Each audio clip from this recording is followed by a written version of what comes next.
Hello and welcome to another stream of Tomb Raider Underworld to continue celebrating the game's 15th anniversary. I'll be doing multiple passes. This is just the first of a few.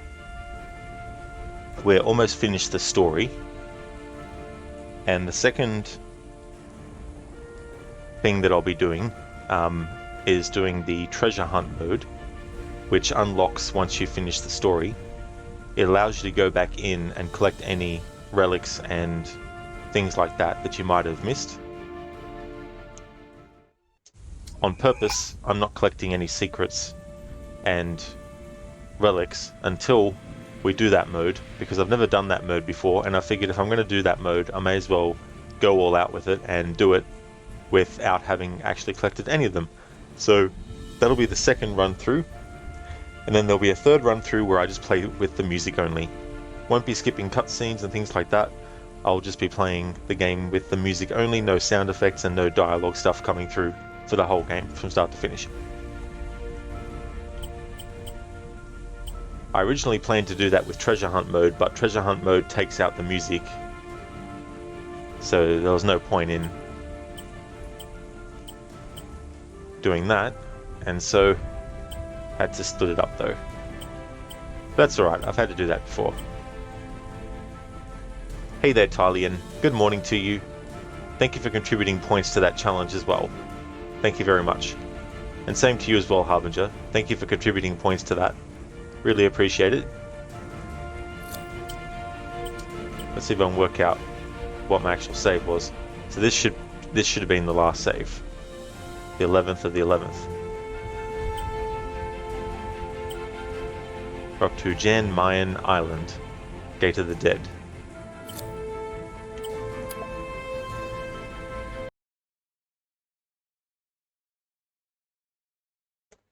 Jan Mayen Island. Thor's hammer is one of the most powerful weapons in human mythology, strong enough even to kill the immortal demigod, Jormungandr, as the world burns in the final battle of Ragnarok. It isn't power I seek, however, but answers.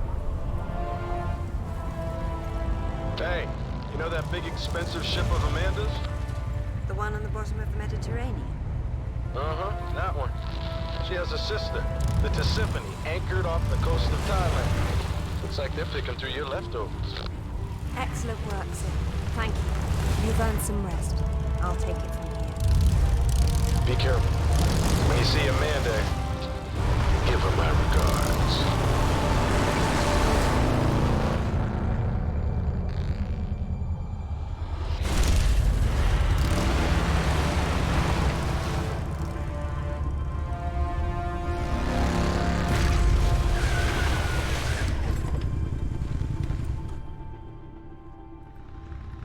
Lara always knows how to make an entrance. I couldn't read the rest of what that said on the screen because it went by too fast.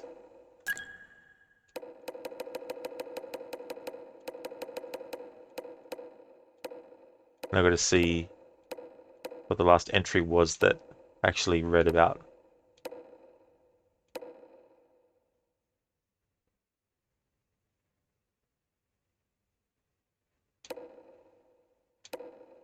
Here we go, Jan Mayen Expedition.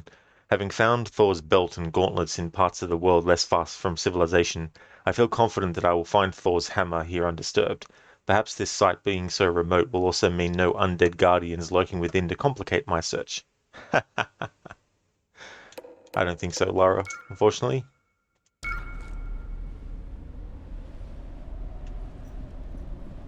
Something I want to do is let's have a look at game options.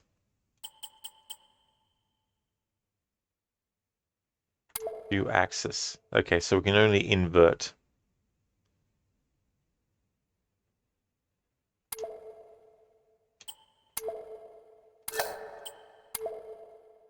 Mouse sensitivity, button configuration.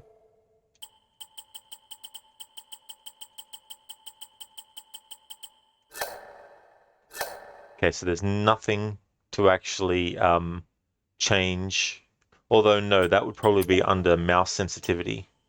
I'll just do a test with the camera, how sensitive the camera is.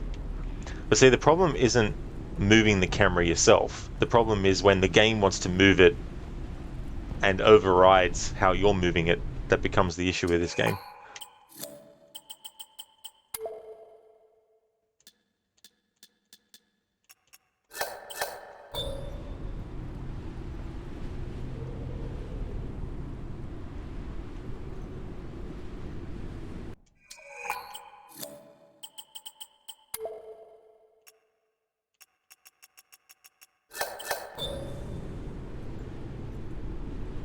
Okay, maybe it's not being affected because I'm using a controller. Maybe if I was using the mouse, it'd be different.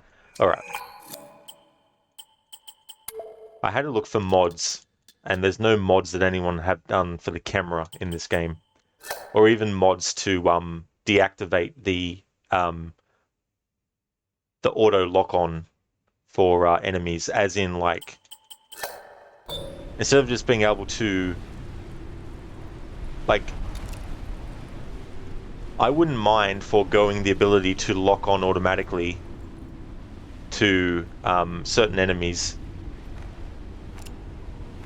as long as when you're directly facing someone, that's where the shots went. You can do a manual version of this, like this. But the issue is the fact that, and it shouldn't be an issue because it should be a good thing, but there's a bad thing about it. The good thing in this game is that Lara can shoot at 2 different enemies with each gun, instead of only being able to shoot one enemy at a time with both guns, when she's got a dual pistols. Now that's a great idea, because if you have 2 enemies in front of you, it's cool that Lara can shoot at both of them at the same time. But what's not cool is the fact that when there's enemies that are really small, like spiders, and there's 6 of them, and there's an enemy over here, when you aim and the spiders are off camera, like over this way, then the camera goes like there's a pinball machine going boing, boing, boing, boing, boing all over the place, and it just becomes disorienting. So it might not be something that modders can fix, it might be actually something that has to be done if they ever do a remake of the game.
Hall of the Slain.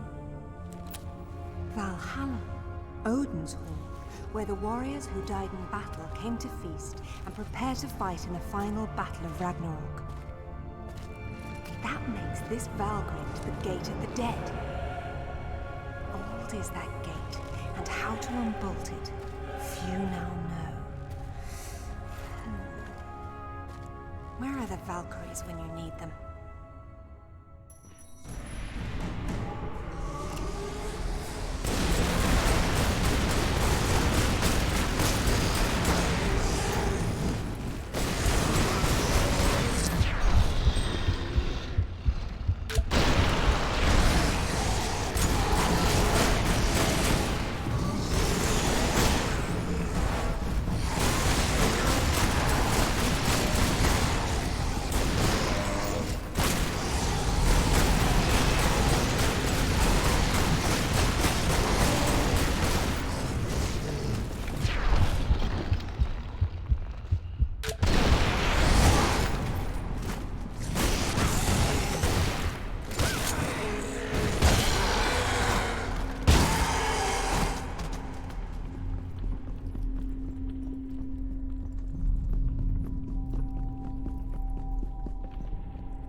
Kill Bandit, thank you so very much for contributing more points to that Tomb Raider challenge. Thank you.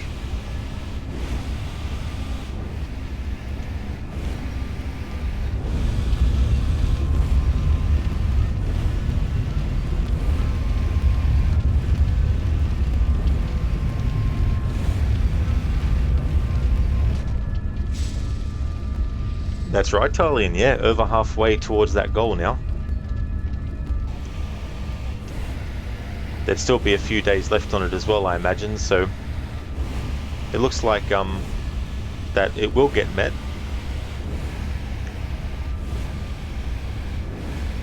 Be interesting to do both of those challenges at once, because I've only ever done both of them separately.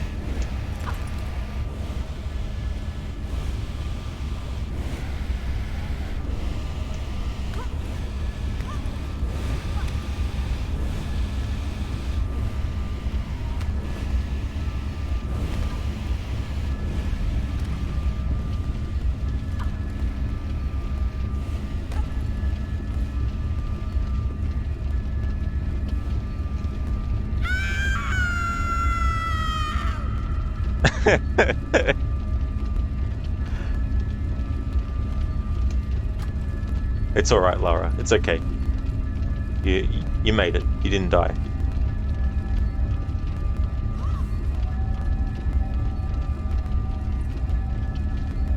False alarm.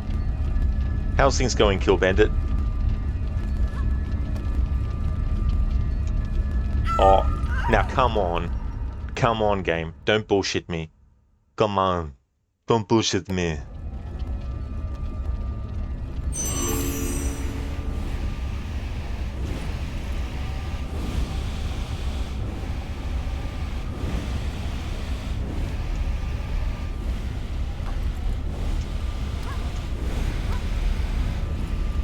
There's no reason why Lara shouldn't have grabbed as she fell.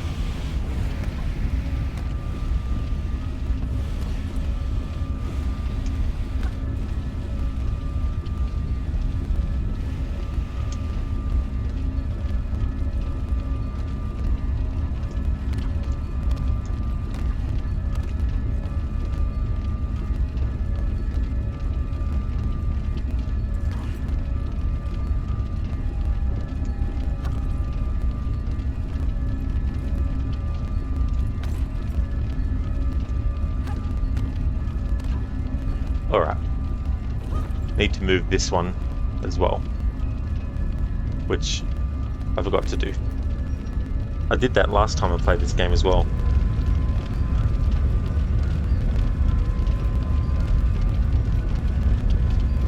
Not bad, Kill Bandit, that's excellent. That's great to hear. As for me, I'm doing really well, and it's Friday. It's always good when it hits Friday.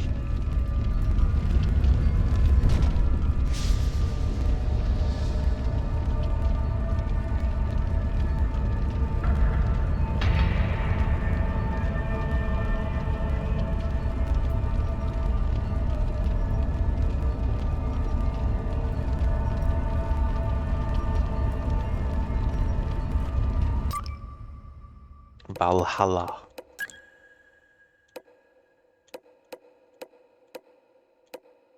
Viking thralls.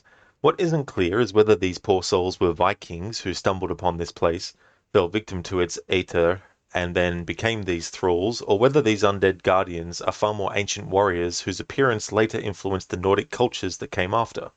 Either way, they are capable of fighting fiercely and ceaselessly, and were perhaps the origin of the stories of berserker warriors. Valhalla, Hall of the Slain. The Valkyries escorted the souls of warriors who died gloriously to this great hall of Odin. Each day they would slaughter each other in battle scrimmages to prepare for the final battle of Ragnarok, only to be restored and repeat the exercise again the next day. This site represents the clearest connection between the myth, as we understand it, and the reality of these animated corpses put here to protect the artifact the Norse came to call Mjolnir. Kill Bandit, same, last night of the work for the week, 6 hours to go. Well, I hope those 6 hours go by really fast for you, Kill Bandit.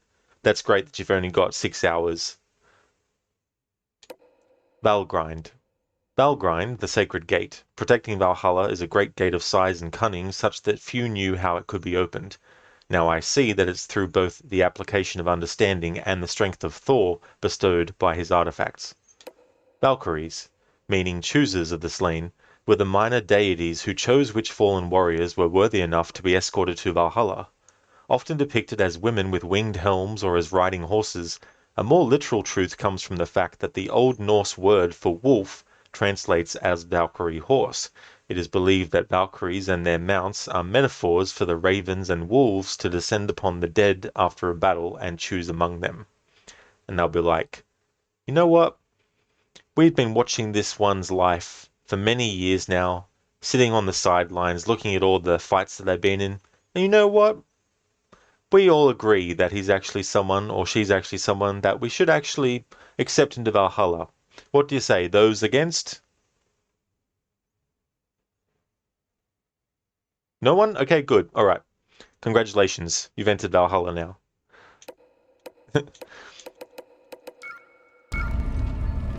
Or Valahaha, as the meme now goes, based on the fact that someone mispronounced Valhalla.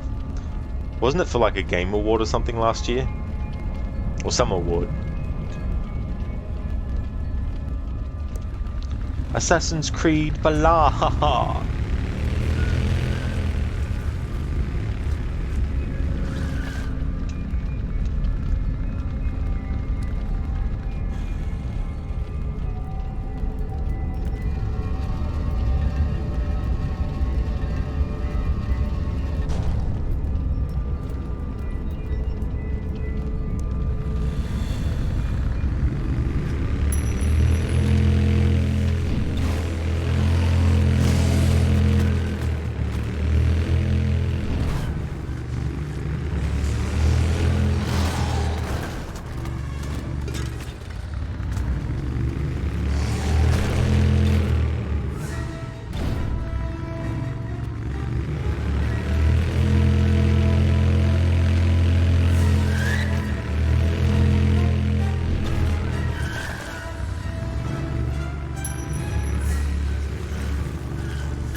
of course, the game wouldn't let me jump on an angle to the left to recalibrate with where I needed to land. Because why would the game want you to do that?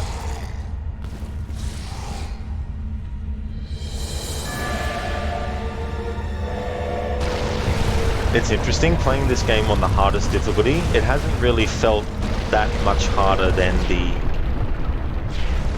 normal difficulty that I usually play the game on.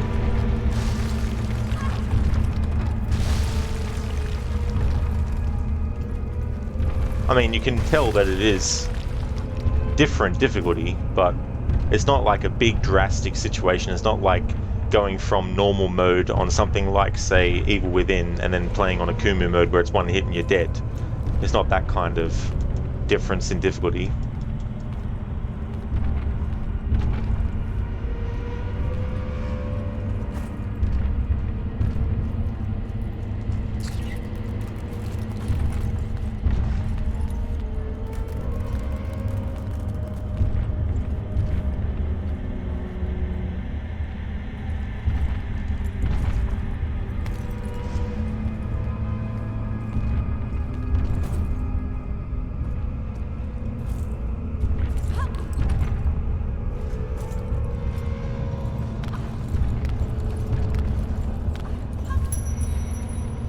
There we goes.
Alright, so that just leads to a secret. I'm leaving the secrets for the treasure hunt mode, which unlocks when you finish the game. I've had treasure hunt mode available to me before, but I'm playing this for the first time with the hardest difficulty. I've never played on the hardest difficulty before. So doing that means that the only way to get treasure hunt mode on this difficulty is by doing a playthrough on this difficulty.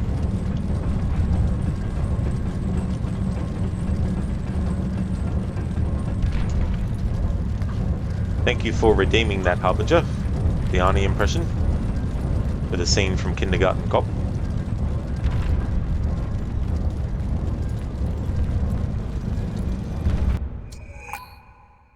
How do I look? Take off the gun. That's a good idea. Little bastards are gonna eat you alive. Get some rest and don't worry. I've been working undercover for a long time. They're 6-year-olds. How much trouble can they be? On second thought, take the gun. Thanks for redeeming that. Maybe you should have removed some parts to make it more readable. That's okay. I ended up being able to decipher it.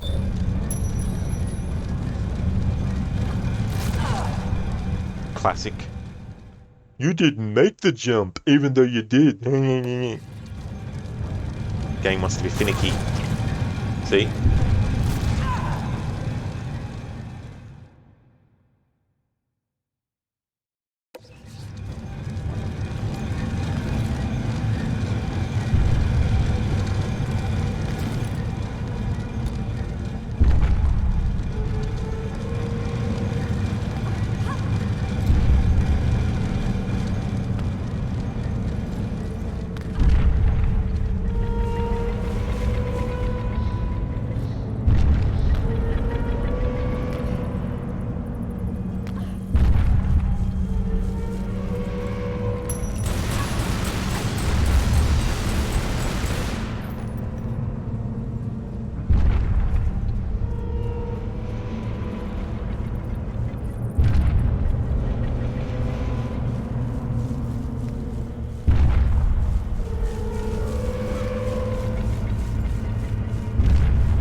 It's the Geralt effect.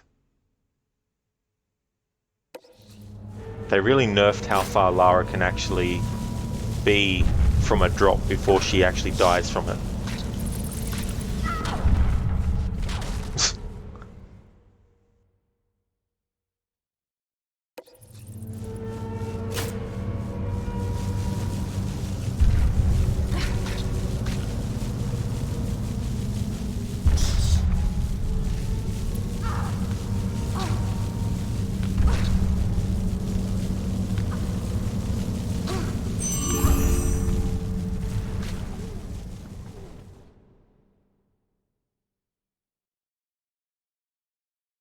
Harbinger, those body physics. Yep, just bounces off the ground like a ball.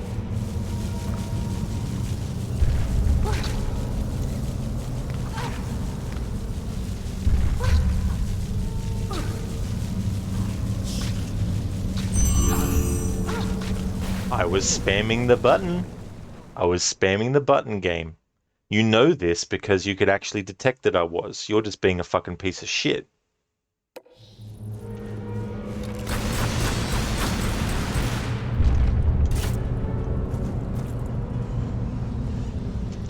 Anything to make shit finicky.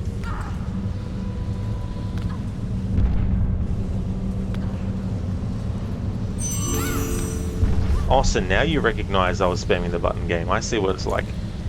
I see what it is. Selectiveness.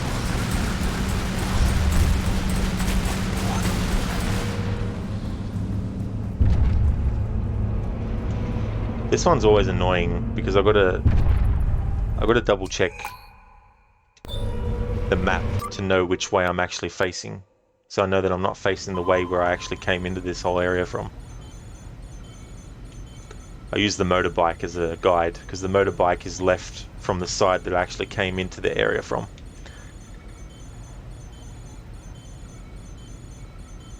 Alright, so Lara's facing that way in the map as well, which means I need to get to here. So I'm facing in the right direction.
What I like to do here is there's a big giant thrall that we have to fight. But the thrall can be one-shotted if you use the special attack. And so you need to aim at the enemy and then press the X button if you're playing on the Xbox, or the square button if you're playing on the PlayStation. And when you press that, it'll go into slow motion and it'll bring on reticule on the screen, and you have to move the reticule to match the other reticule, and then when you make the match and then you shoot, it becomes a one-shot kill. That actually works on this big giant thrall that we're about to face.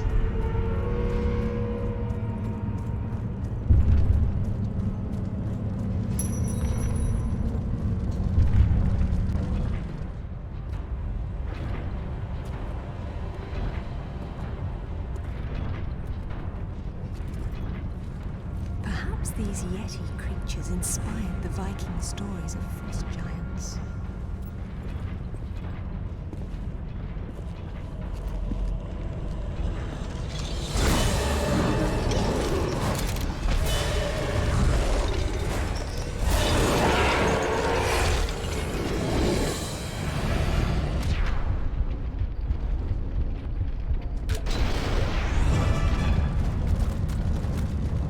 Cool, so it even works on the hardest difficulty.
greatest of my sons and the greatest weapon on Earth are at last reunited. Upon my return, through rituals old and the power of Mjolnir, together we will open the seals of Helheim and fulfill our destinies.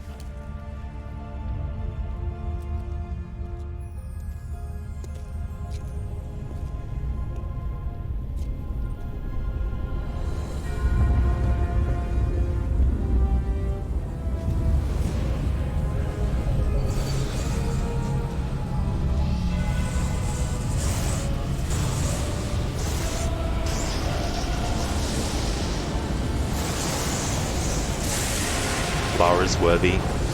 There was no doubt. Mjolnir, slayer of giants and the Midgard serpent. More importantly, the key to Helheim, wherever that is. Time to pay Natla a visit.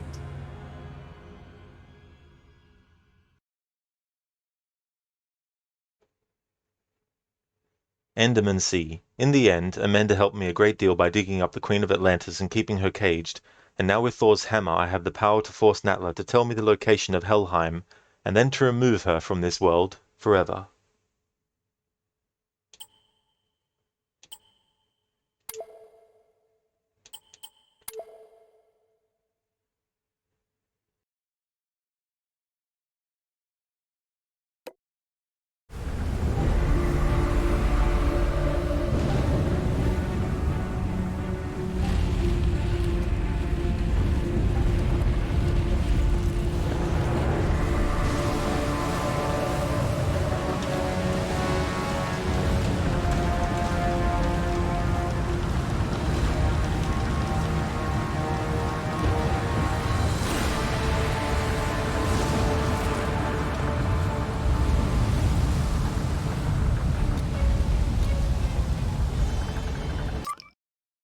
Hey there, Tech. Welcome. Thank you so much for contributing more points to the Tomb Raider 2013 bow only and no upgrades challenges combined. Thank you for that. How's things?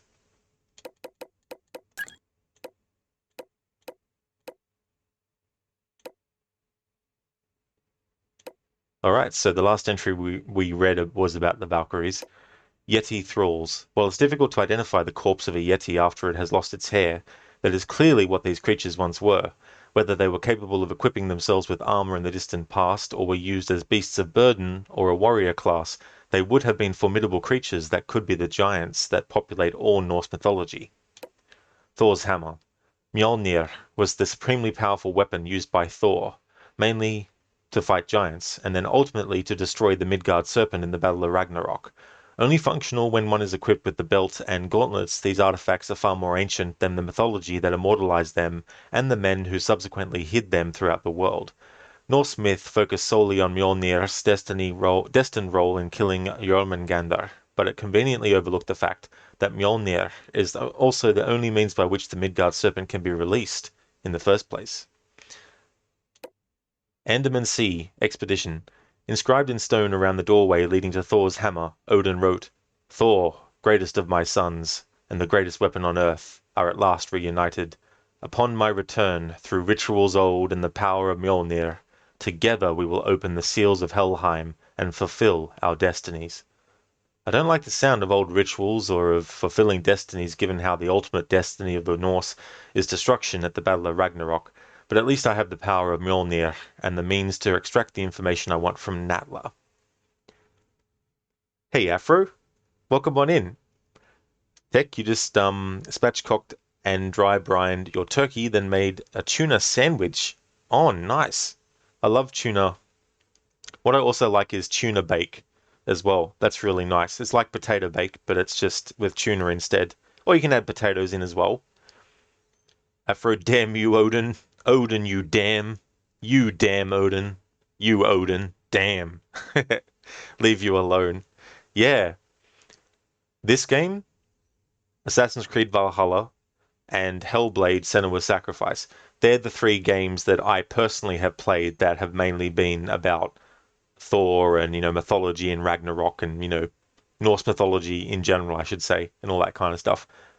Obviously, there's heaps of other games over the time that has, but those are three games that I myself have personal experience with. I haven't played God of War 2018 yet, or the sequel to it, or anything like that.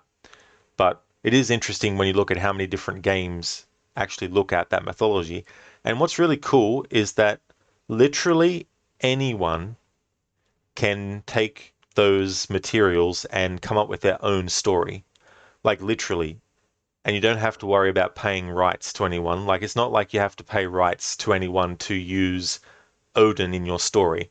You could be like, I'm going to do a story about Odin set in modern day, and Odin's going to be this gangster, and it's going to be a GTA story, and you're running around playing as Odin, killing people.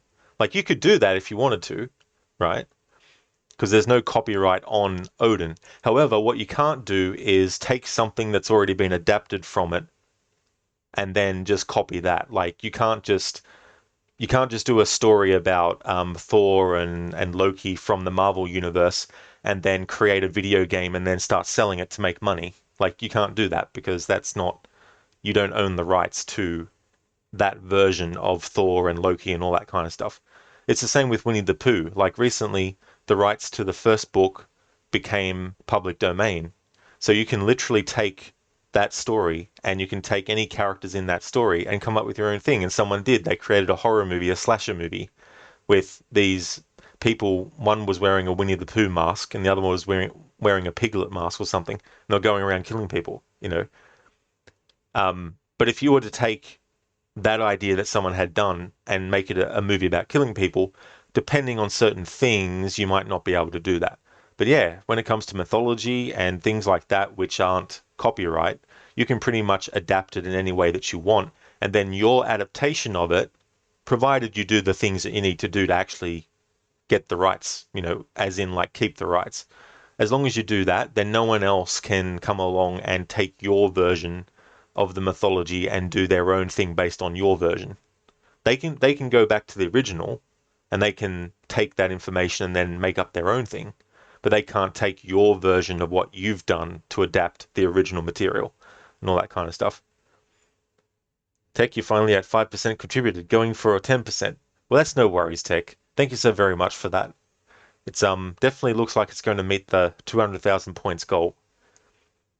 June, welcome on in. Thank you very much for contributing points to the Tomb Raider 2013 bow only and no upgrades combined challenge. Thank you very much.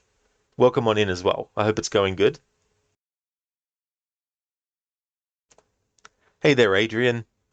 Afro, thank you so much for contributing points to the challenge as well. That's excellent. Thank you very much. Adrian, that PS5 thing didn't work out, but you managed to find the same bundle in another store. Should arrive next Tuesday. Well, that's good you were able to find something to replace it as well. Because that's annoying when you think you've got something, all set and then it falls through. But it's good that you've got something as a backup. You got to say the PS5 Slim is kind of a letdown, is it? I never really looked much into it. Like, is there any new thing? Like, is there any new things that they've added to it as well? Like, obviously they take away the size of the original console, but is there anything that they add or anything like that? So it's the same power consumption as the fat PS5, and it's not even any cheaper. What? Yeah. It's basically just 30% smaller. Yeah. Probably one of those things that, probably be best to wait until later if it comes on sale. But I was sort of like with the PS4, and I never went ultimately with either of them, but with the PS4, I was stuck in that in-between thing of I could get the PS4, but then I could get the Pro. Maybe I should wait till I get the Pro. And then by that time, PS5 came out. I was like, should I get the PS4 Pro or should I get the PS5? They don't even include the vertical stand. It's a $30 extra. Of course, that'd be right. Yeah, they would do that. Take you love that we still say fat console. Yeah. Yeah, I mean, it's not a console isn't a person. While I've got the screen paused, I need to dig in. All right. Now that I've rewound that, since this is on this screen, I'm going to grab a drink. I'll be right back.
Adrian, also enjoy people watching, people on YouTube putting all this advanced SSD tech into their older consoles. Tech for your brother and you, it was your little sister throwing your controllers after she begged and cried to play with us and lost. No mercy. Like, this controller is going down. Time to throw it. Adrian, the power of Thor compels you. The devs are like, how do we top Excalibur? Mjolnir. Exactly. Yeah. It's definitely a really cool weapon.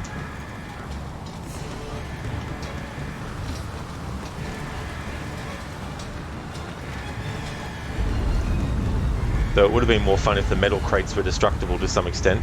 Well, that's true. You would have thought that they would have been destructible.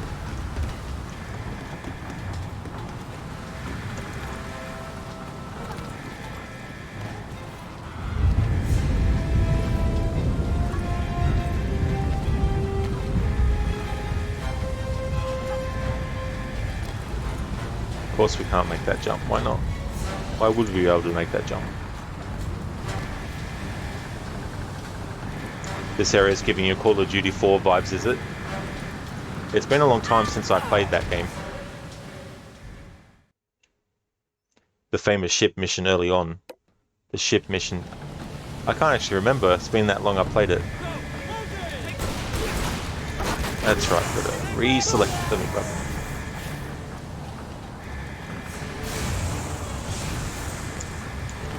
Alright, I won't worry about getting that health kit I got before. The game doesn't seem to want me to get the health pack.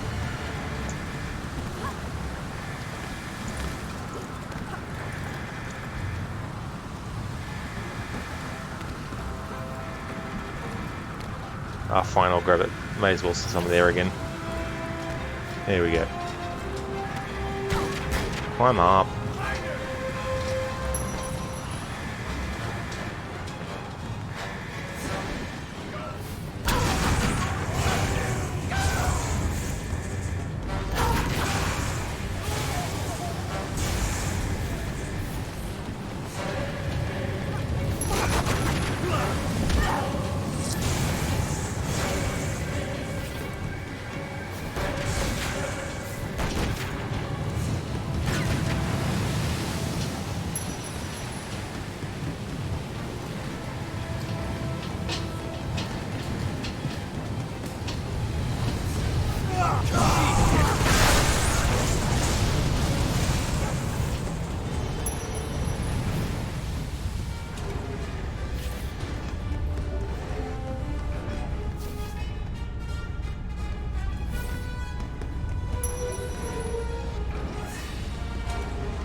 Avalon, Helheim, I don't care what it's called. Where is it? Look at all you've done. Incredible. I will never doubt you again. Tell me now. Very well. But before you put me to death, tell me, are you prepared to wait for Odin to appear and perform the ritual to open Helheim? And you know this ritual, of course. I'm sure you've realized that I want to get to Avalon just as much as you do. But neither of us can go alone. You need my ritual, and I need your hammer. When you step out of line, you'll get it. Stop! You destroyed my home. You killed Alistair! I got what I wanted. Isn't that all we care about?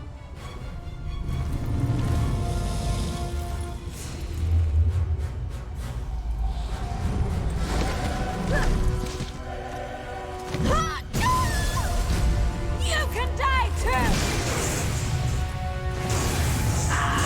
Lara, you really are a woman after my own heart.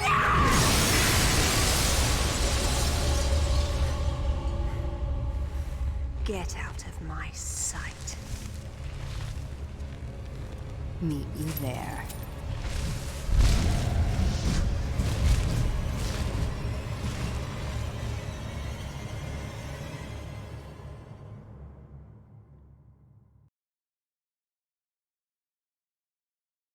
Arctic Sea. The Midgard serpent is clearly a metaphor for some monstrous ancient device, and even my father had second thoughts about opening Helheim, despite his desperate hope to find my mother. It is a risk I'm ready to take, however, to solve this mystery once and for all. Tech cheeky. You personally haven't given COD as a franchise any thought since Modern Warfare 2. Stories deteriorated in your opinion after that. The last one that I played was the original Modern Warfare 3. I tried a bit of Call of Duty 3, and I just couldn't get into it, so I never finished that.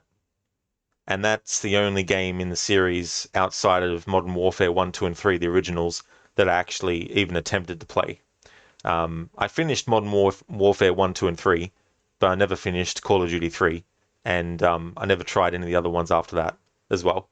That's understandable, Tech, to want to avoid spoilers. I definitely don't blame you, dude. Thanks for leaving the lurk. Adrian Cooler, Lara, why? The new Modern Warfare 3 gives you new appreciation for the original Modern Warfare 3, lol. Yeah, it's interesting. I don't know, like, it's weird when they like I get it for doing like a reboot.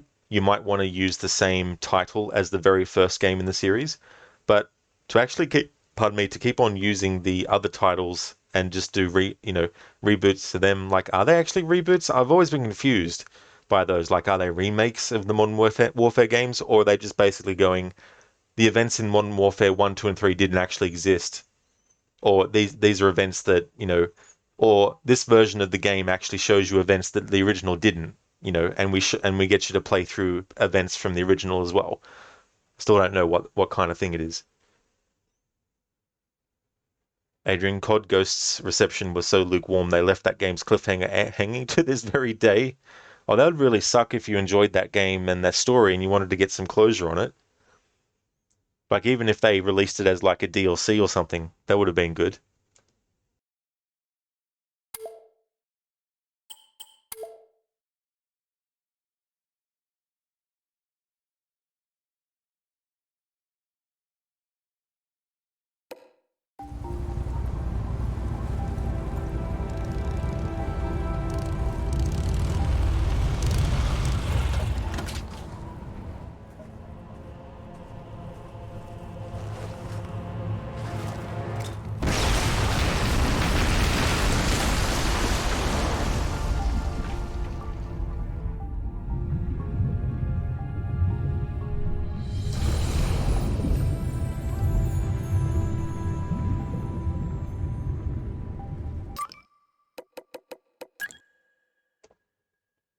And remember when COD had a life bar and med kits all the way back in the original?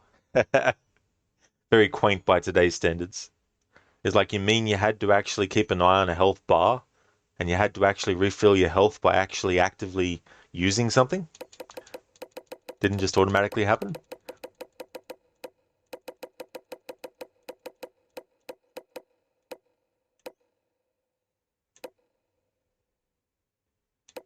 Arctic Sea Expedition. The coordinates Natla gave me were in the Arctic Sea northeast of Greenland. I don't know how she intends to get to Helheim, but my plan is to blow a hole in the sea ice and dive straight down. If I don't finally get the answers I've been looking for, there will be hell to pay.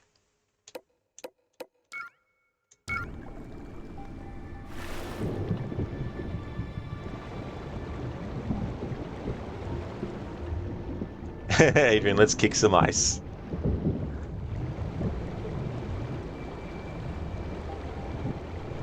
That's right, from Batman and Robin.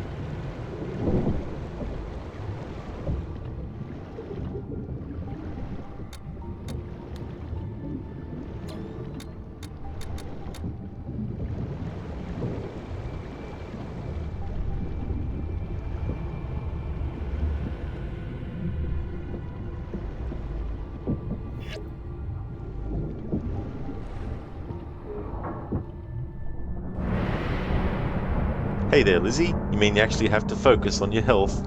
Exactly. It's like need to keep an eye out to make sure that you don't have one hit left. Adrian, what killed the Norse gods? The Ice Age? No, it was really that squirrel that did it.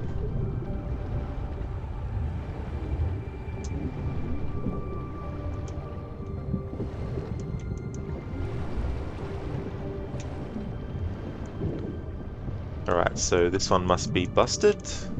I'm pressing the button to interact and it's not doing it.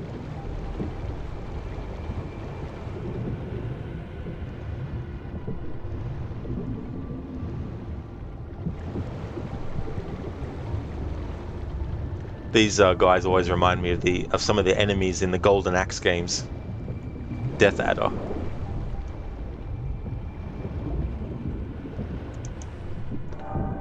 Lizzie, the dark ending. One where everyone dies, no one survives. It's all that squirrel's fault. If he wasn't chasing that acorn all over the place, things would be different.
I'm leaving getting all the relics and stuff until I finish the game on this difficulty, and then we'll be able to get treasure hunt mode on this difficulty, so I can go back into every single mission that has them and collect them.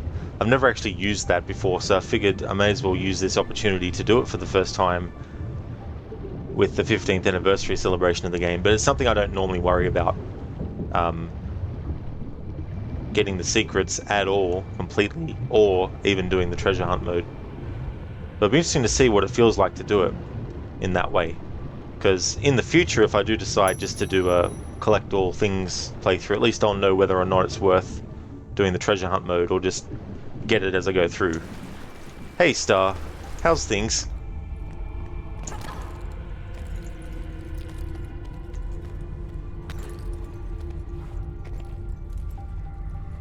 When I finish this first pass through, what I'm going to do is actually end the stream and then set up for another stream and have a different stream title to reflect the fact that I'm doing treasure hunt mode. Because I want to make sure that people who are actually watching after the stream, if they're not interested in seeing me play treasure hunt mode, at least they've got the game's story from start to finish played in this first pass through as a separate thing. Whereas if I was to keep on come on, take note game of which direction I'm moving the fucking control stick in and what button I'm pressing to jump. Jeez.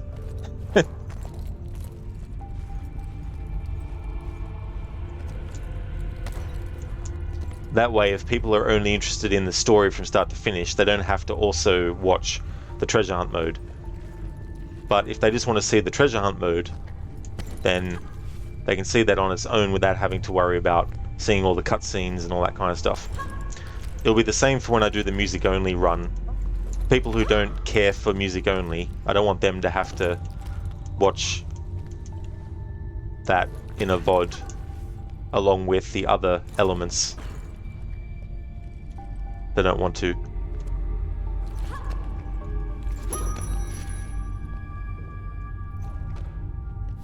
Star, things are good watching Castlevania. You butchered that name?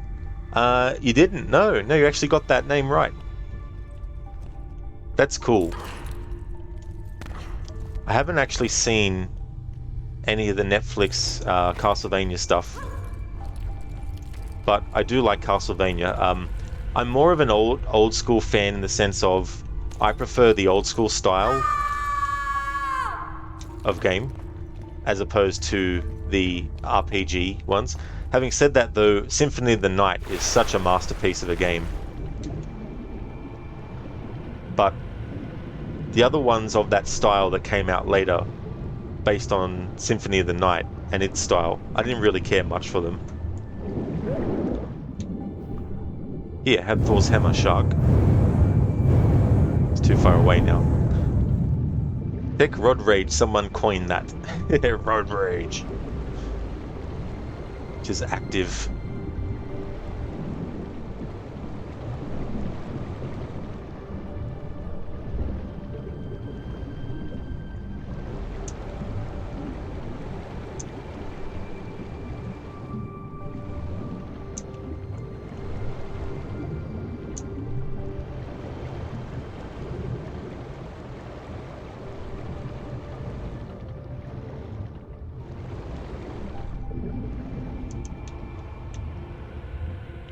Pick that up, Lara, and let's put these in here. Star, you missed some of what you said. Twitch froze on your phone, did it? Oh, that's fair enough, Star. Yeah, I was saying that I'm a fan of Castlevania, but more so the old school games. But having said that, I really do like Symphony of the Night, which was the first game in the series to really change up the formula a lot. And after that, they made a lot of the other games in the series based on that kind of genre of game. And that the other ones haven't really interested me beyond Symphony of the Night. Thuram, thank you so much for the follow.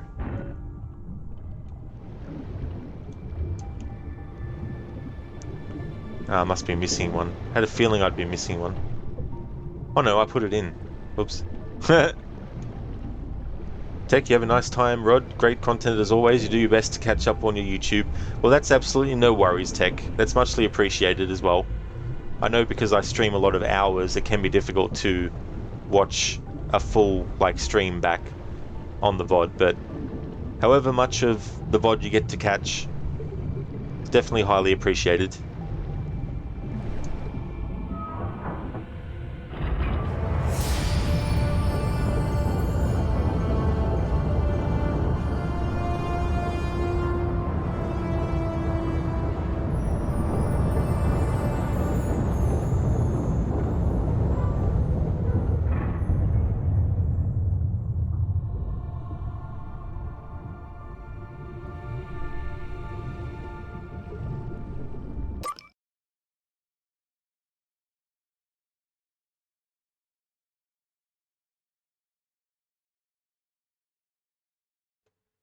Would like to highly recommend people check out Amateur Tech's channel.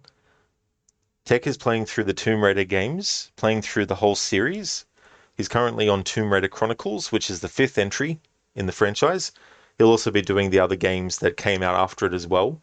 Tomb Raider Angel of Darkness, Tomb Raider Legend, Tomb Raider Anniversary, Underworld, this game, and the reboot trilogy, the 2013 reboot, and its 2 sequels, Rise and Shadow of the Tomb Raider as well. So if you're looking for another streamer who streams Tomb Raider, highly recommend checking out Tech's channel.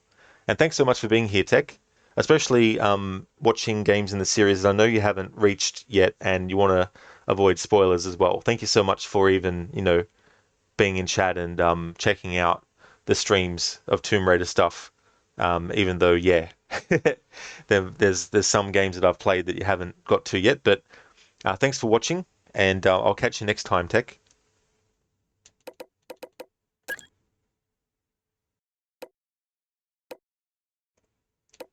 No new entries in Lara's journal. That's fair enough.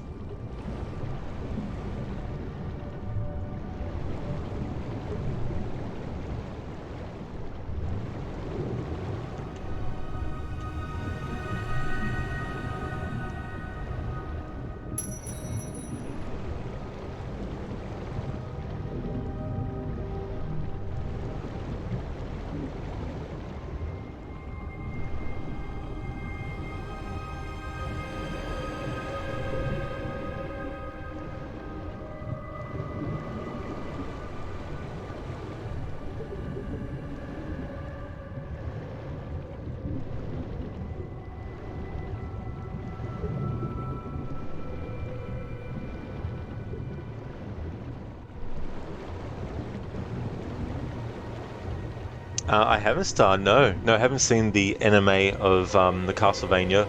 I saw the trailer for the one that's based on, well, I knew it as Vampire's Kiss because the version that was released in Australia, but I can't remember, I think it was Dracula X or something in other places. I can't remember the actual name of it in other places, but the latest anime is based off of that game in the series, and I really like that game a lot.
Natla. Lara's levitating above the ground.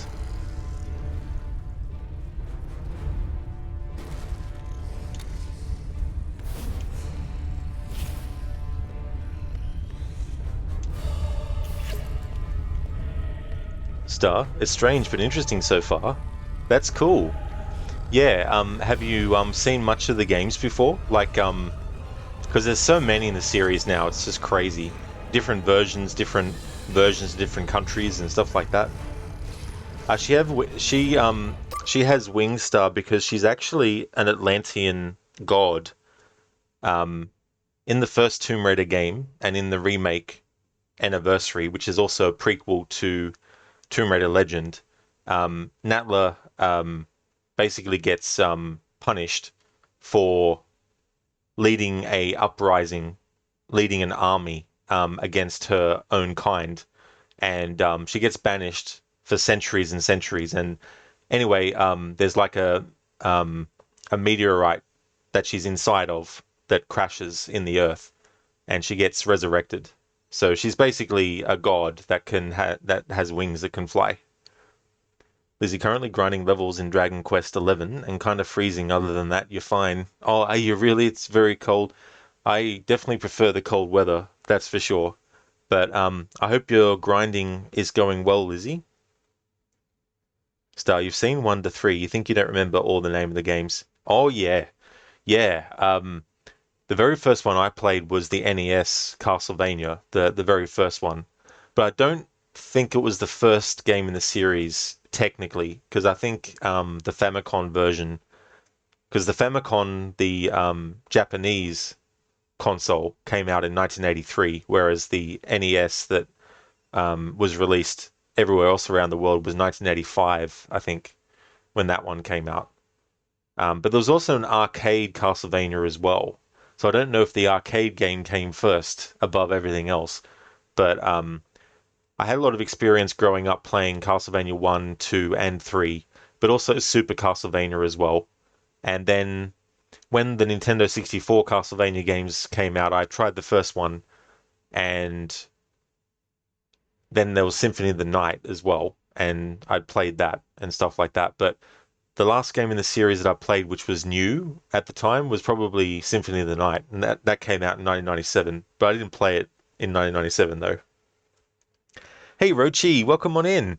You love this game? Cool. Yeah, I'm doing 3 different passes through.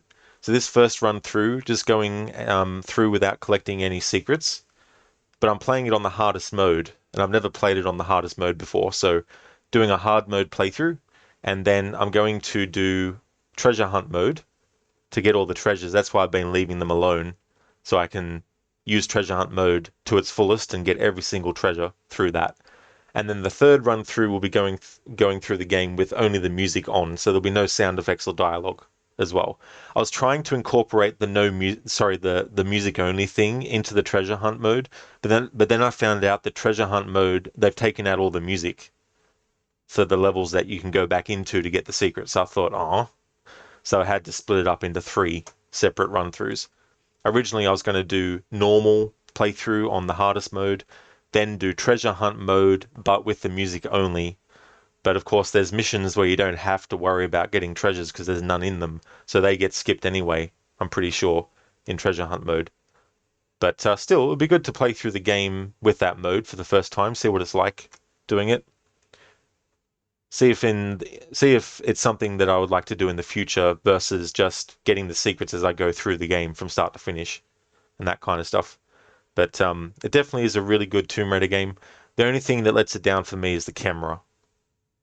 And I like the idea of being able to shoot 2 enemies at once, but if the other enemies are actually smaller enemies that are way off camera, it is jarring when the camera snaps over to it and then snaps up to the next one. It's almost like, you're watching a pinball go through a pinball machine, but it's extra fast, trying to keep track of it and get disoriented and all that kind of stuff.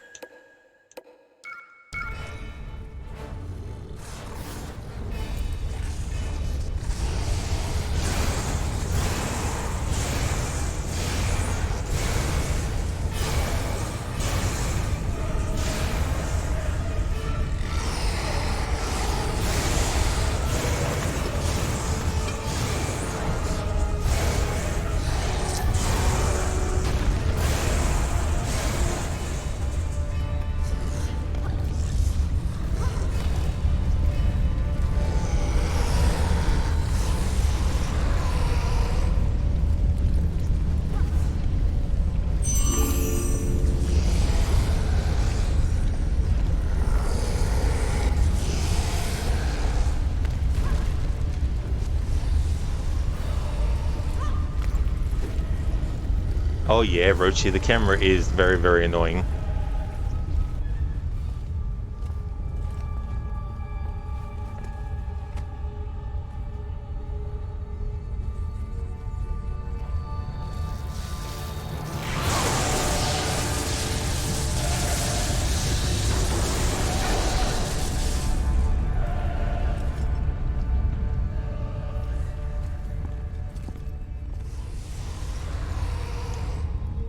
Yggdrasil.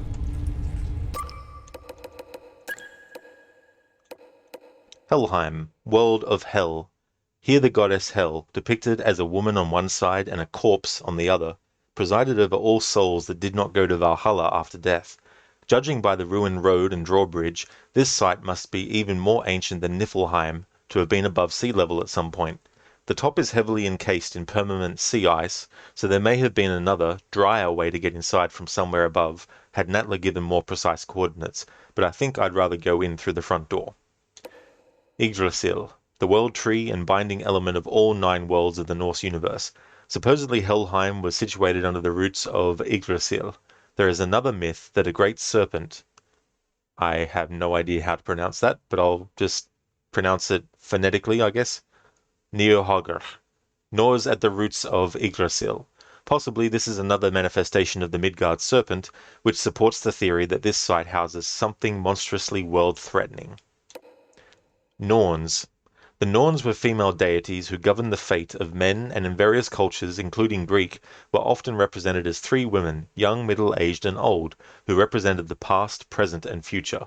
Somewhat indistinguishable from Valkyries, they also resided beneath the roots of Yggdrasil and wove the tapestry of existence leading all the way to the end of the world. Lizzie, that tree is in your game, funnily enough. Is it, Lizzie? Oh, that's cool. And I don't watch it, and I don't, it's not that I hate it or anything, but I just don't watch MCU stuff anymore. But I can't help but see, the memes and posts and stuff about it. And it's interesting, because the 2nd season of Loki finished recently. And the way that ended, I don't know all the ins and outs of it. As I say, I don't really watch that stuff anymore, but I am just curious about it, a passing curiosity. It's oh yeah, I wonder what's going on in the Marvel Universe. Okay, yep, so this happened, alright, fair enough, yep, okay, alright, all good. And then get back to life. But there's so much stuff I was talking about earlier. There's 3 games in particular that personally I play that have the whole Norse mythology stuff. It's this game, of course, Tomb Raider Underworld, Hellblade, Senua's Sacrifice, and what was the other one? I was just saying it earlier. Assassin's Creed Valhalla.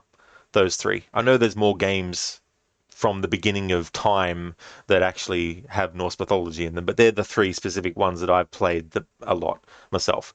But it is interesting the different uses of the mythology and all that kind of stuff. And I won't go into exact detail like I did before, but I was talking about how these myths and all that, you can take them and adapt them into something else that you want to. You could take the Norse mythology and turn it into a romantic comedy. But if someone wanted to make a romantic comedy based on Norse mythology, they couldn't copy your idea. Even though your idea was based on characters that weren't created by you, but they're okay to use because they're characters that are part of mythology. If someone comes along and copies your adaptation using those characters, then as long as you've done what you need to do to maintain the rights over your version, then the other person, if they copy your version, they can basically, have to face the repercussions legally of them using your stuff without permission kind of thing. There's so much stuff that is public domain as well, like the Winnie the Pooh books and stuff. You can't make the characters look the way that they do in the Disney stuff, but you can actually take the book and turn it into something else. You could turn the first Winnie the Pooh book into a futuristic sci-fi thriller horror movie if you wanted to. You know what I mean?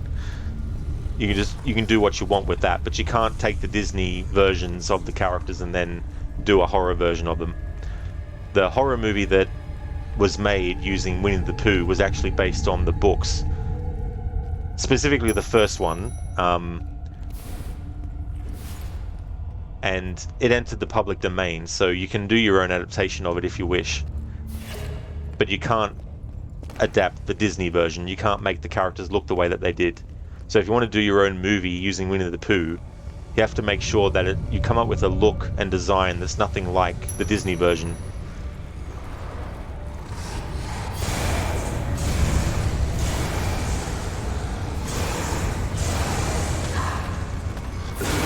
You don't have to kill these enemies, but I just like to do it because it's fun.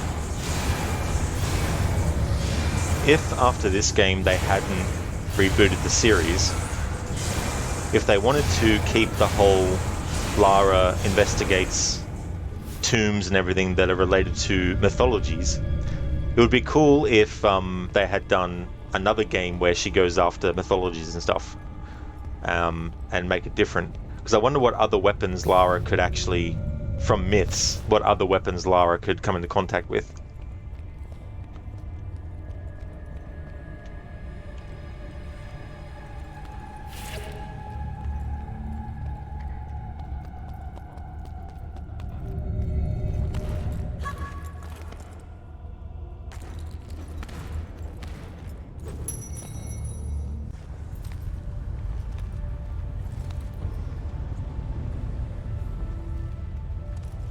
Mother?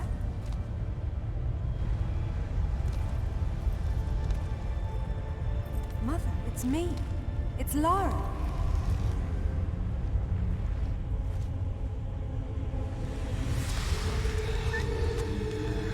No. No. My mother is dead. My mother is dead. My mother died a long time ago. You're not my mother.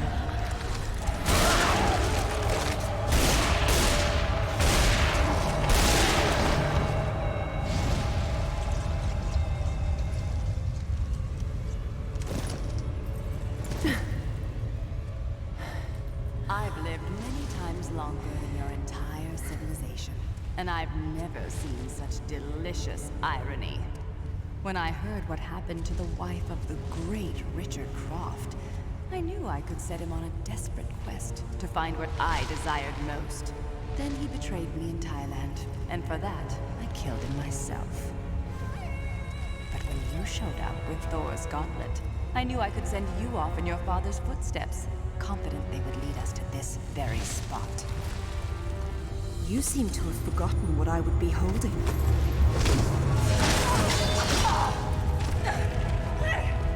When I made this creature for Amanda, she had no idea that my true purpose was to have the means to destroy you at this very moment.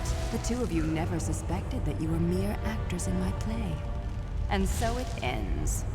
Now, if you'll excuse me, I have a serpent to raise.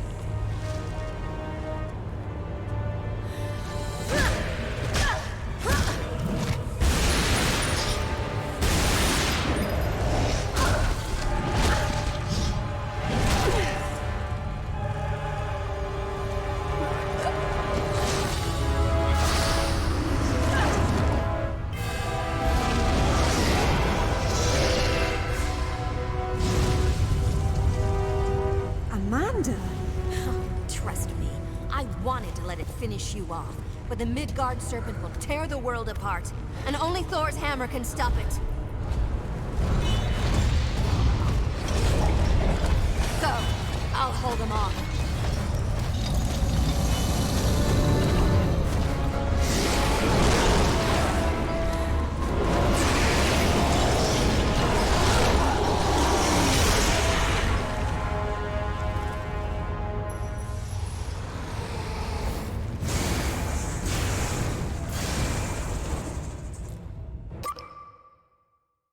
Hello, E-Tone. Welcome on in. I hope it's going well.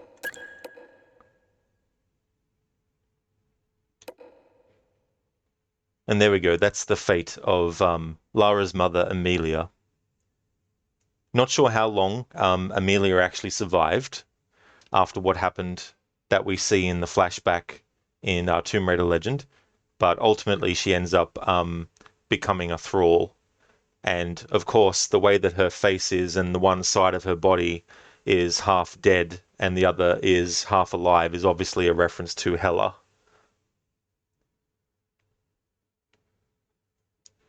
The fate of the doppelganger, I can't remember the fate of the doppelganger because I've only played the DLC for it once, but apparently the DLC isn't available on the PC version, which is what I'm playing.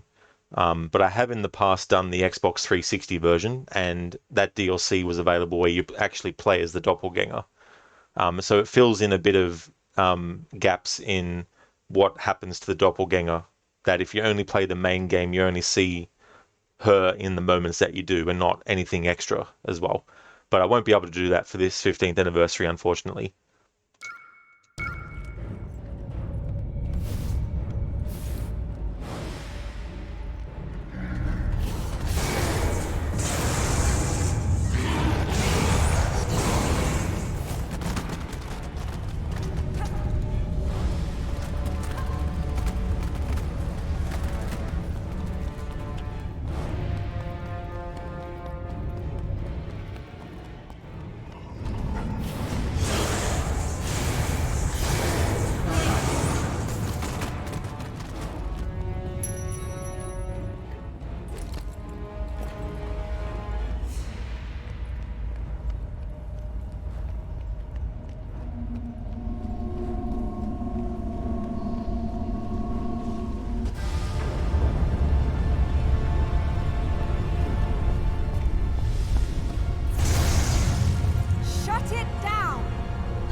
Out of time.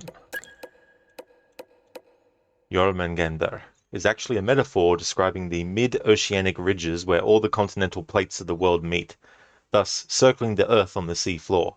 The northernmost point of the mid-Atlantic ridge is the oldest and weakest geologic point on Earth, and the ancients built a powerful device poised to attack the planet's Achilles heel to trigger worldwide volcanic eruptions, which would rise up and fill the air with poison. Ragnarok concludes with the world consumed by fire, caused by giants in the myth, but by volcanic eruptions in reality. Why such a device would be built might be forever beyond our ability to know. Mother, in the end, my father was right, and so was I. The thought of Mother suddenly appearing in that cold ruin at the top of the world is tragic beyond words. Whether she then fell into the ether or was cast in by the thralls, I hope it came quickly. I wish that both mother and father had better fates than those I discovered, but at least I learned the truth and can finally close this book and move on to another. This is a good time to point out that in the original continuity of games from Tomb Raider 1 up until Tomb Raider the Angel of Darkness, Lara's parents were very much still alive and well. They never die in that original continuity.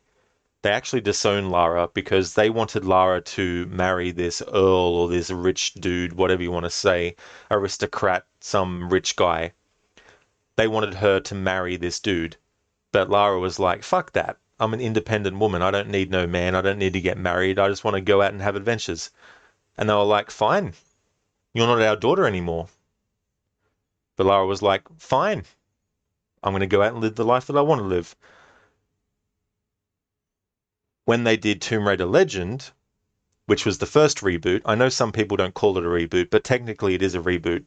In Tomb Raider Legend, there's a flashback to Lara and her mother on a plane, and the plane crashes, and they both survive, but when they come across this special device, basically Lara's mother gets teleported to a different part of the world, and Lara, since she was a child, has just believed that her mother was missing, didn't think that she was dead, or even if she suspected that she was dead, she didn't know 100% that she was.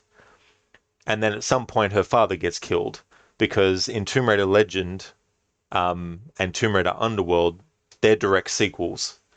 Chronologically though, in terms of the timeline, Tomb Raider Anniversary, which is a remake of Tomb Raider 1, but is also a prequel to Tomb Raider Legend, therefore creating a trilogy, it means that in these three games, Anniversary, Legend, and Underworld, Lara's parents ultimately are dead, whereas in the original continuity, both of them are very much alive. Then in the 2013 reboot, they do a similar thing where Lara's parents die. It's first her mother who dies, tragically, and then it's her father who dies, and then she grows up without, well, yeah, then the events go on. So that's the third separate continuity of games as well. And in the reboot trilogy also, because they transplanted the original Lara's they took the aspect from the original games that Lara's parents wanted her to marry this rich dude, and they took that element and then they applied it to the 2013 reboot version of Lara's mother. So it's Lara's mother's parents who wanted her mother to marry this rich dude, but she wanted to marry Richard Croft instead. So that's a similarity between the original Tomb Raider games and the reboot. It's just the idea of some parents wanting their daughter to actually marry this rich guy, but the daughter wants to marry who they actually want to marry. So in the case of the original games, it's Lara, who is the one that didn't want to marry the rich guy. In the reboot games, it's Lara's mother who didn't want to marry the rich guy, but wanted to marry Richard Croft instead.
You'd think you'd be able to make that jump, but the game is like, no, we're not going to make Lara make that jump, even though physically the character model reaches the right distance to be able to do it. But we're just going to program it so that the character won't grab.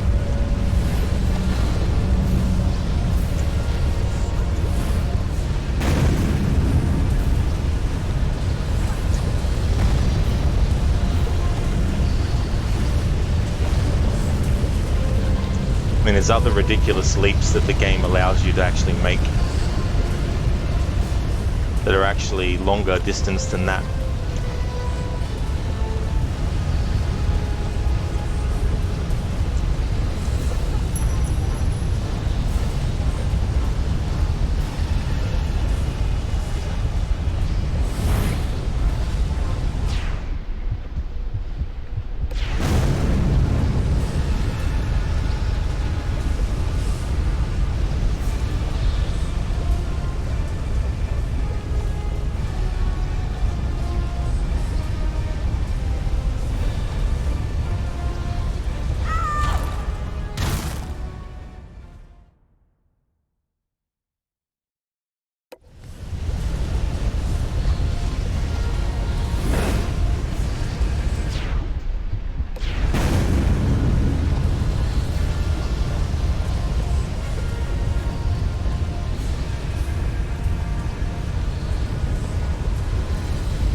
Right, so let me get this straight. Pressing the button that makes Lara pull herself up is the same one that makes her drop down, is it?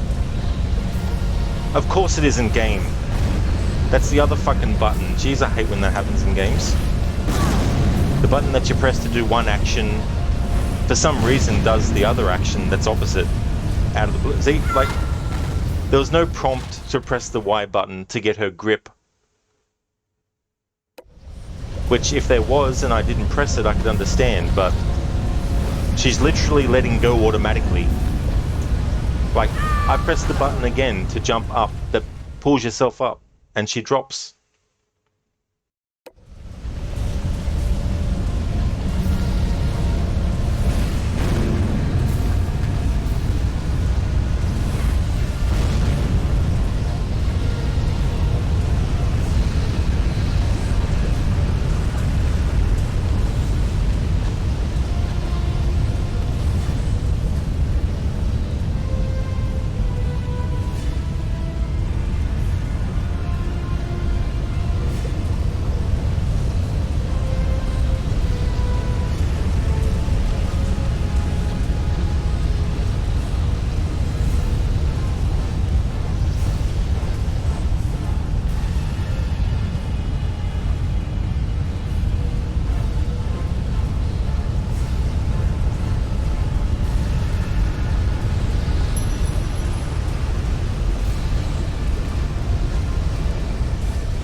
A no-death challenge with this game would fucking suck. Especially if you had to restart the whole game from the fucking start.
Hello Hermione, welcome on in.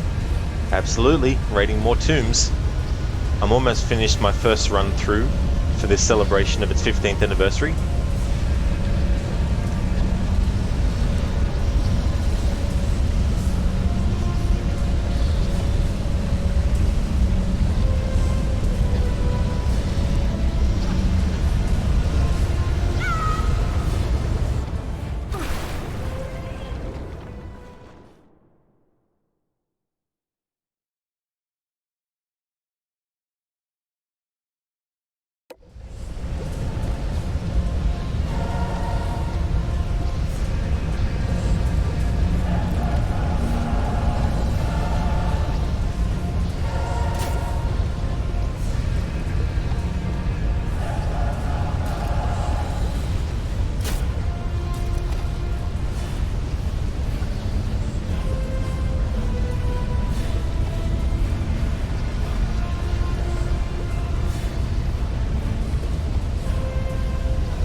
Hermione, this doesn't look like what you would call a tomb, more of a big alien chamber. Yeah, there's more than just tombs that Lara goes into. She also goes into other kinds of like structures and stuff. There's a few levels in this game and other games in the series where she's actually like inside of a ship, things like that.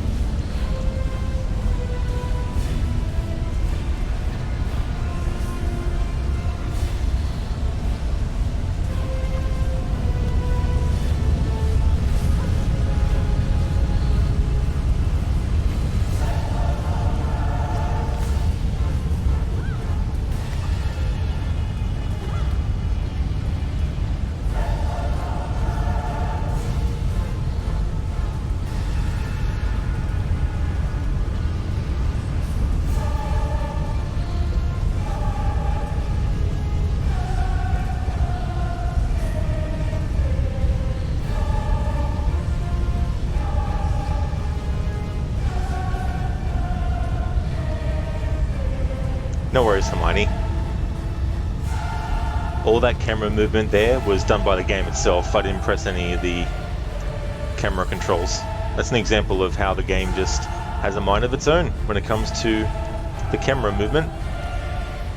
And sometimes it likes to have a mind of its own with the camera movement in the middle of you trying to do a jump, with the camera where you wanted it to be able to see the jump.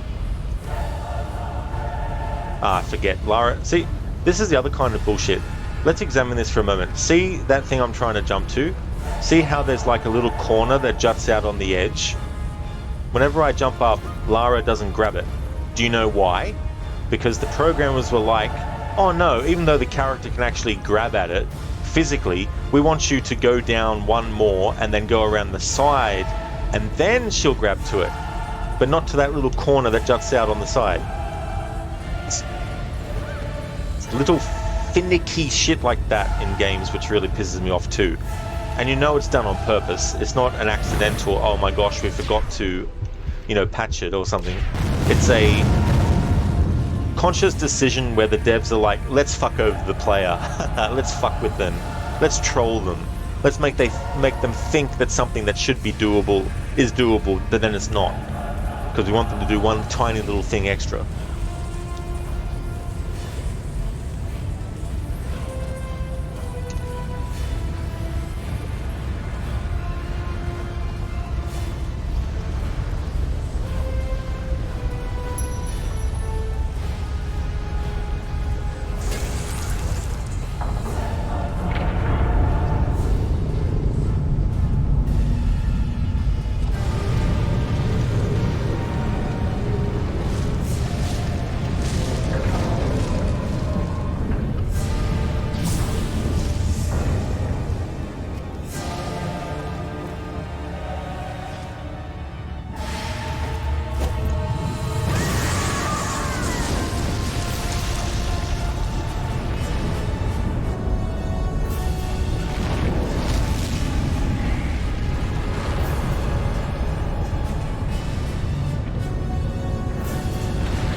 Not if you clear the corridor and get us out of here.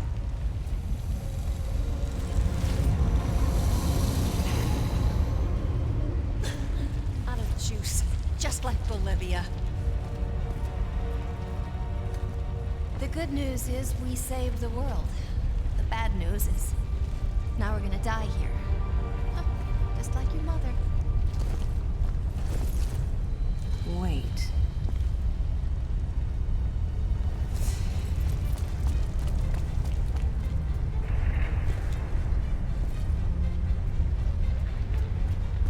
Mother must have tried to use it to escape, but didn't know how.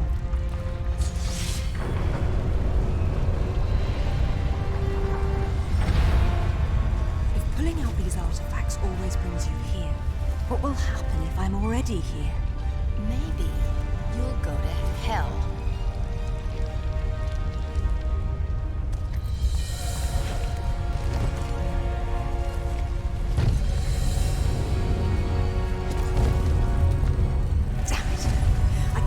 The sword.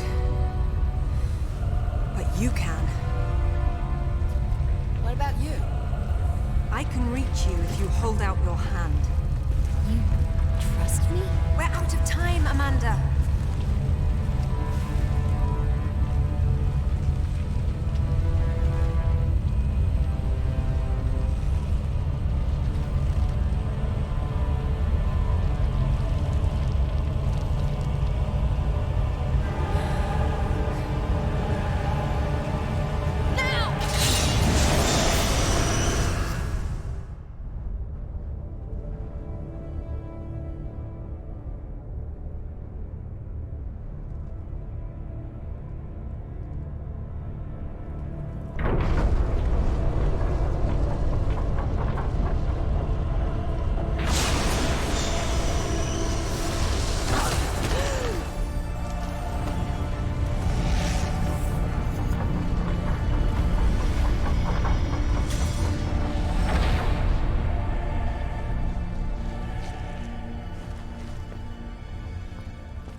So it's back to this, is it? What? You think we're even? Would killing me make us even?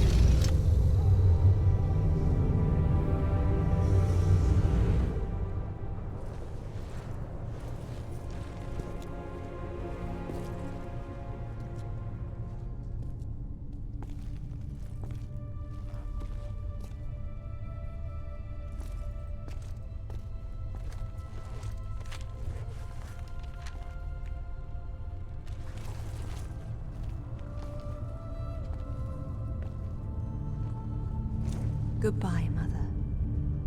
Rest in peace.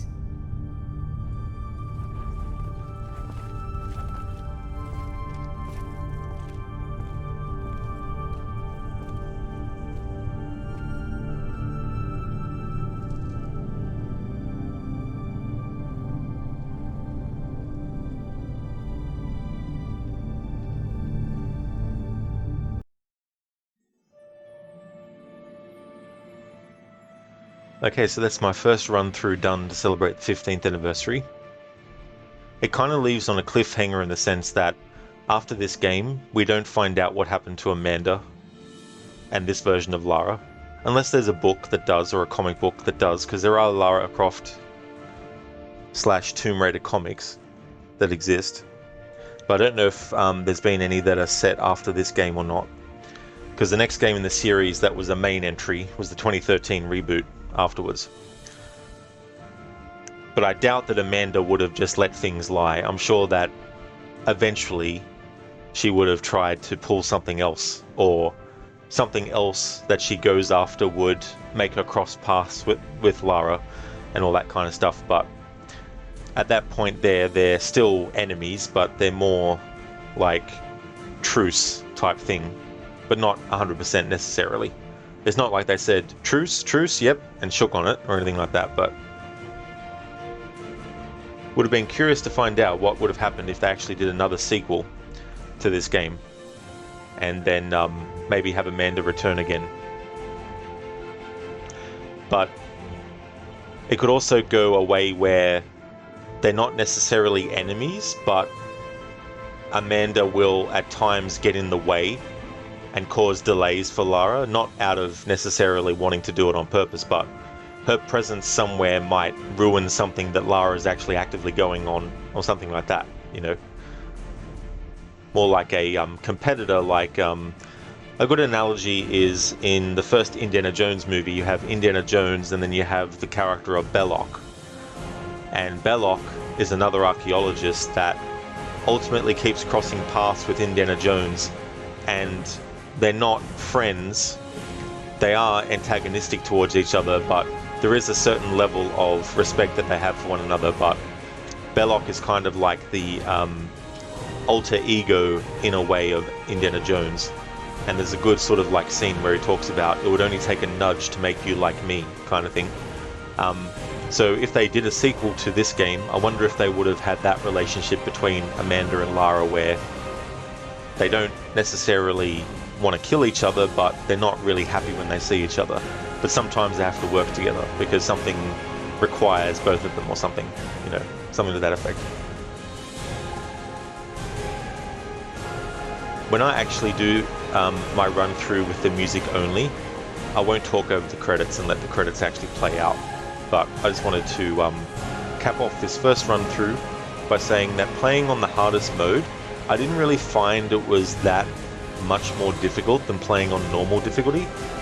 So you could probably play on this difficulty and you might get some annoying stuff still happen, but overall it's not like it's a major big leap between normal mode and hard mode in this game.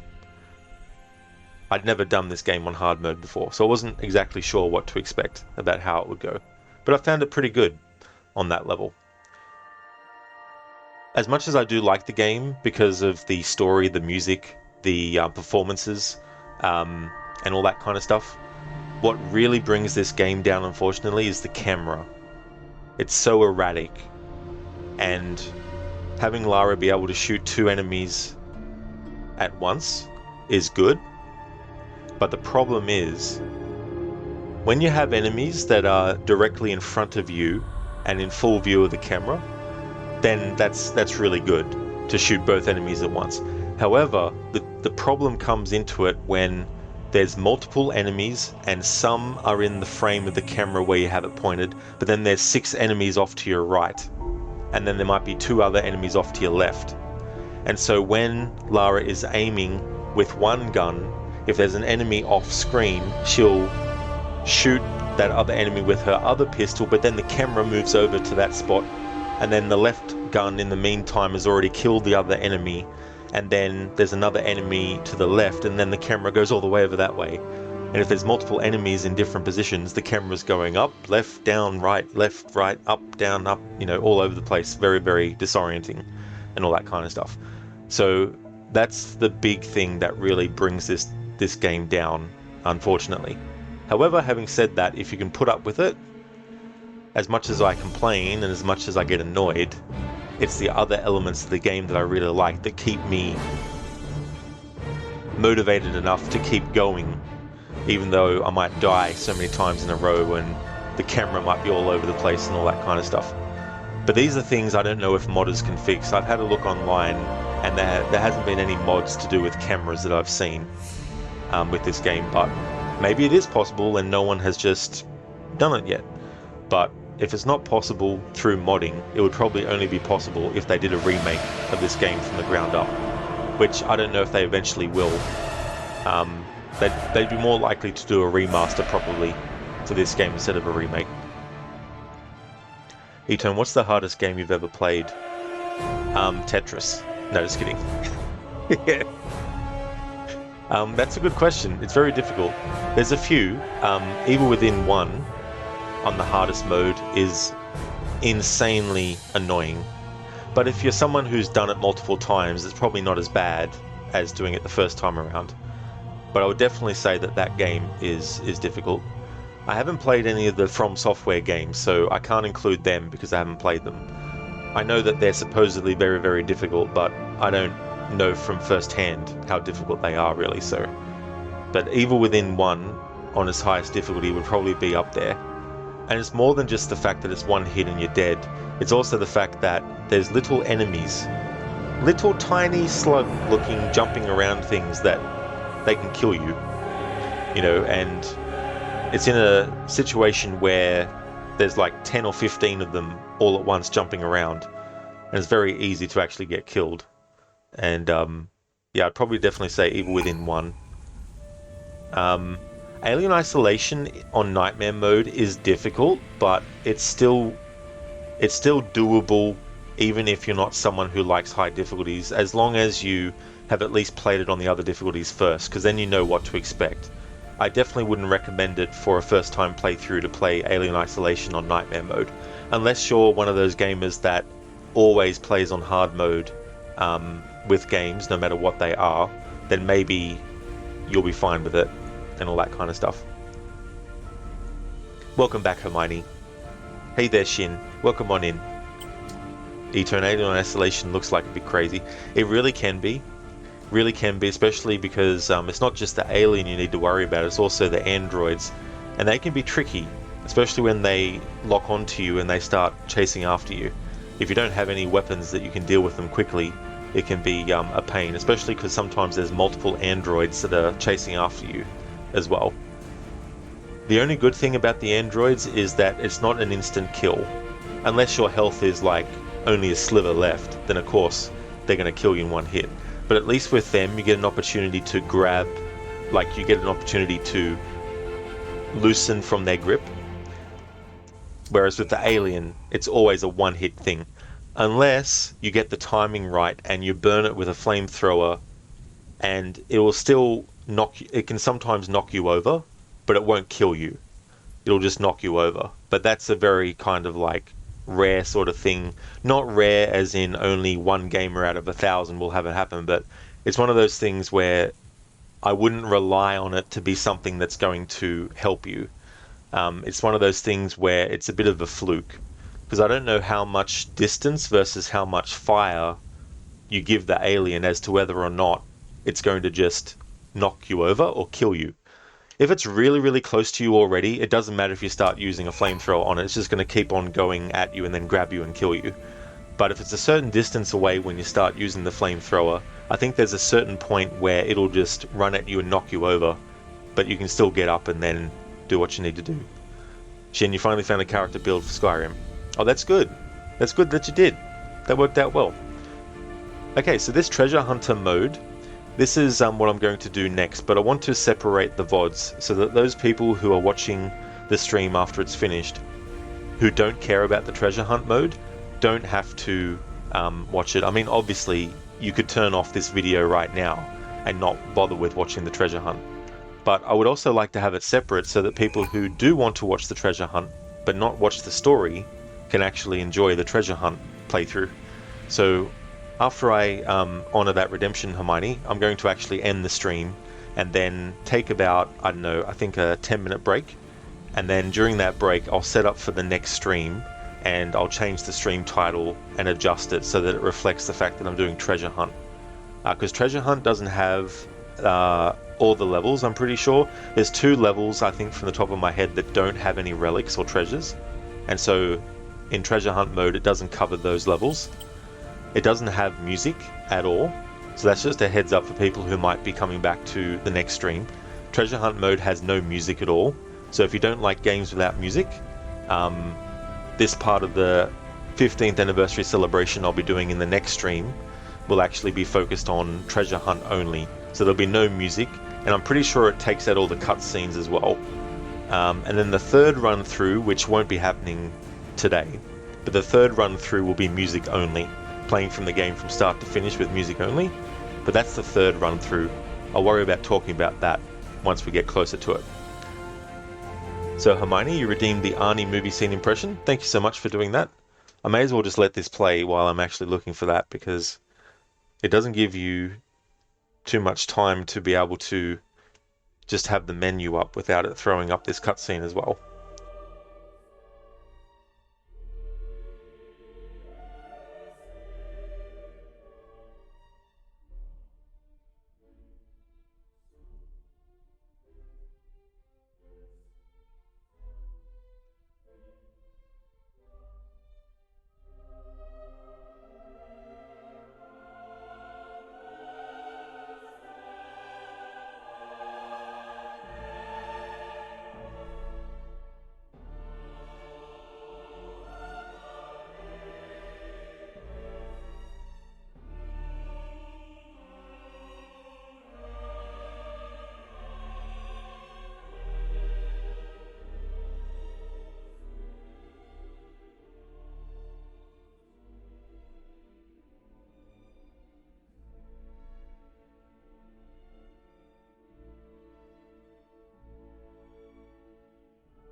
Alright, to prevent this from keeping on going into that screen, what I'm going to do is go into an option menu.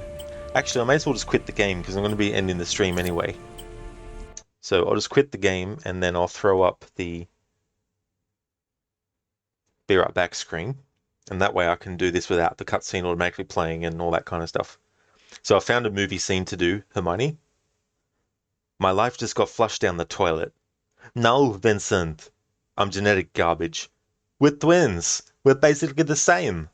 Look, Julius, I don't know if you've noticed yet, but we don't look the same, we don't talk the same, and we don't dress the same. I know. So if we're so alike, how come we're so goddamn different? We had 6 fathers. We're many parts of a lot of people. Yeah?